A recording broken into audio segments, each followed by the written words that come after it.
April 29, 1992, the jury in the trial of the early PD officers that viciously assaulted Rodney King returned a not guilty verdict. This led to days of widespread riots in LA. In response to the violence, Rodney King gave a press conference where he made the now famous quote, "Can't we all just get along?" A statement coming from the man who was the victim of the brutal assault became one of the most quoted and iconic lines of that period, symbolizing a call for unity and non-violence. I reflect on these words today as I see the polarizing rhetoric on the timeline from Nigerians. Every topic is discussed and analyzed from ethnic, sectarian, or partisan points of view. Years of living together, trading together, marrying together, worshiping together, schooling together, and working together seem not to matter, as the rhetoric of hate and bigotry seems to be the order of the day.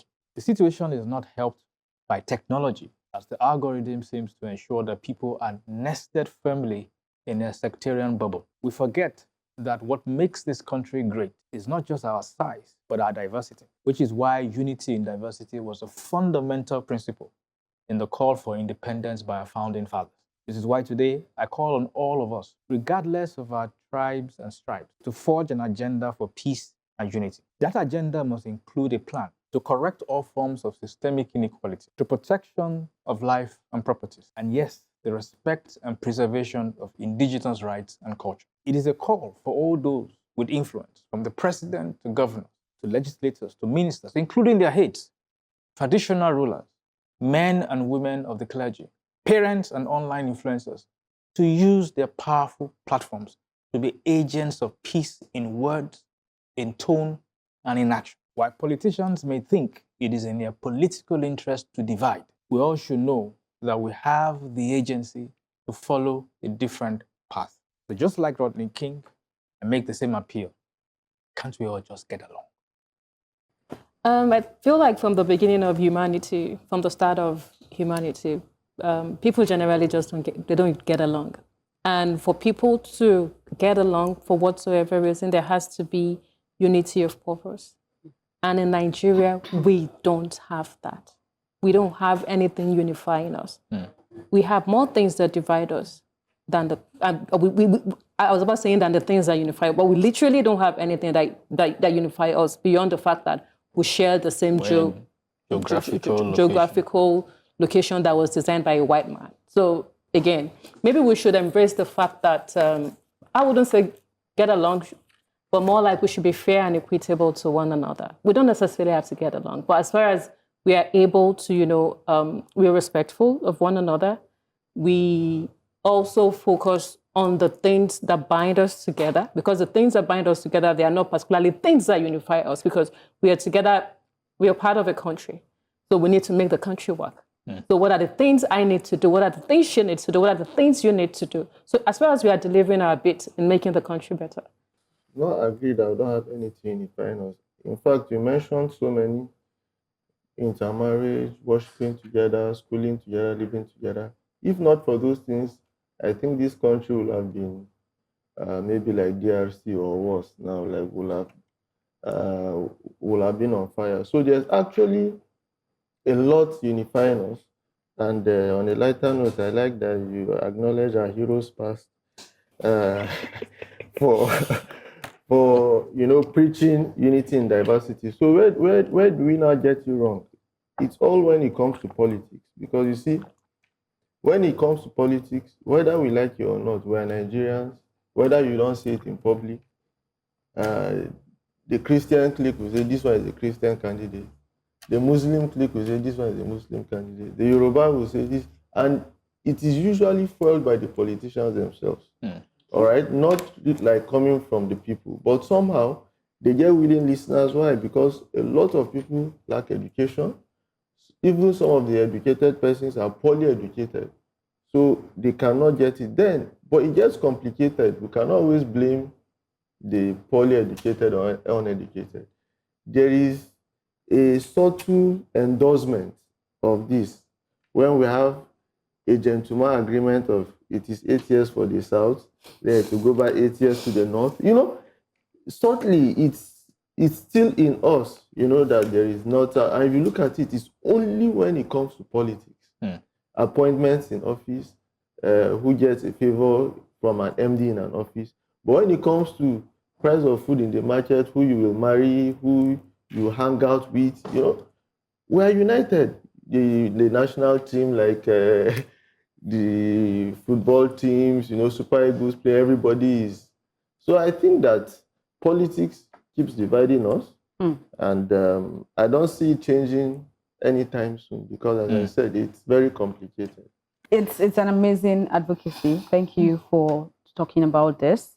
And when you were speaking, that Zuma, you said something about respect, right? And I think that if we have respect for one another, certain utterances won't even be made. We won't have to be having this conversation. So even if that's the only part from what you said that I'm picking, respect for the next person, respect and value humanity, and just care for the next person, then we won't be where we are now. But you rightly put it. You said while politicians may think it's in their political interest to divide, we all should know. And that is what they think, which is why they subtly endorse it.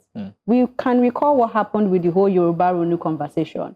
Even when well-meaning influencers that you mentioned came out to say this should not be the line of conversation, at the time, I remember clearly Governor Sanwo-Olu, who was running at the time, was very active on social media. However, he refused, that's the word that we use, he refused to put out all those plenty statements he was putting out. He never put out one to condemn what those that were championing the whole Yoruba Ronu conversation was doing. So that was deliberate. And they know that it favors them, which is why they keep doing it. And unfortunately or fortunately for them and everyone involved, I really hope that you already said it, there's poor education. Even when there's education, it's very poor, right? If you understand, you even realize that this became a divide between husband and wives. The husband is Yoruba, the wife is Igbo, and then there's a problem.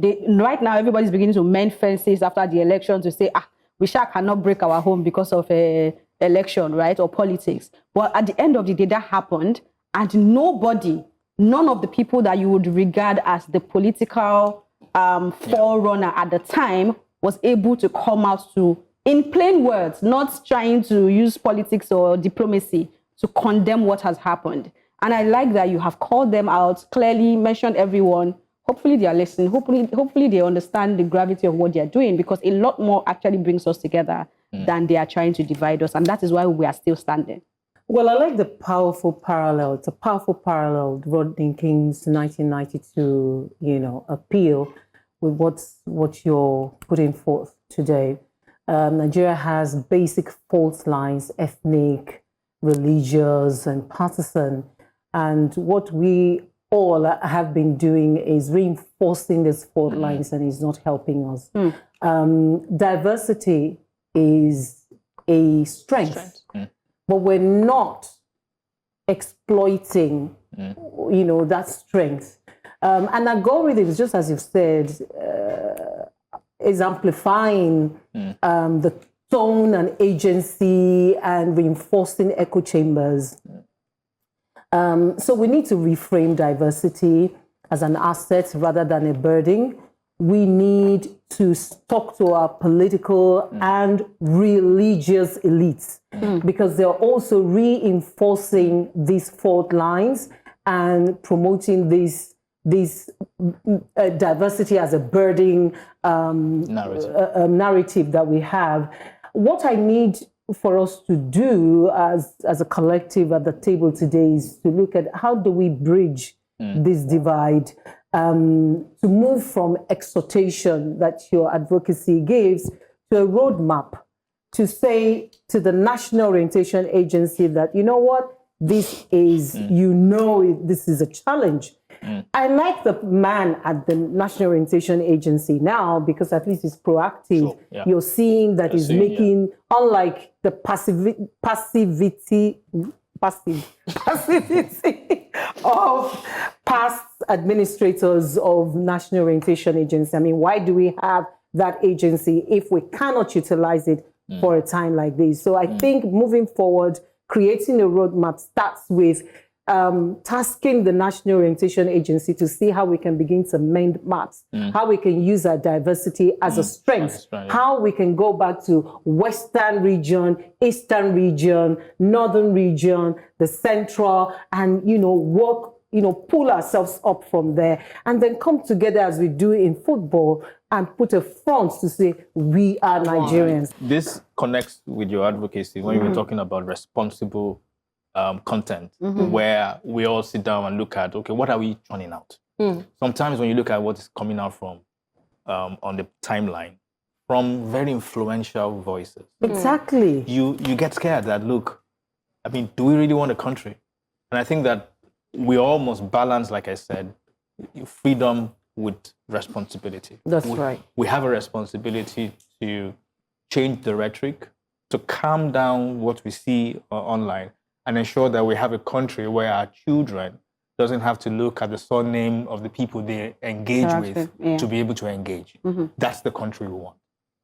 Until we appreciate that the good we desire for ourselves is the good others equally desire and are entitled to, we aren't ready for the tough conversations that are necessary for nation building.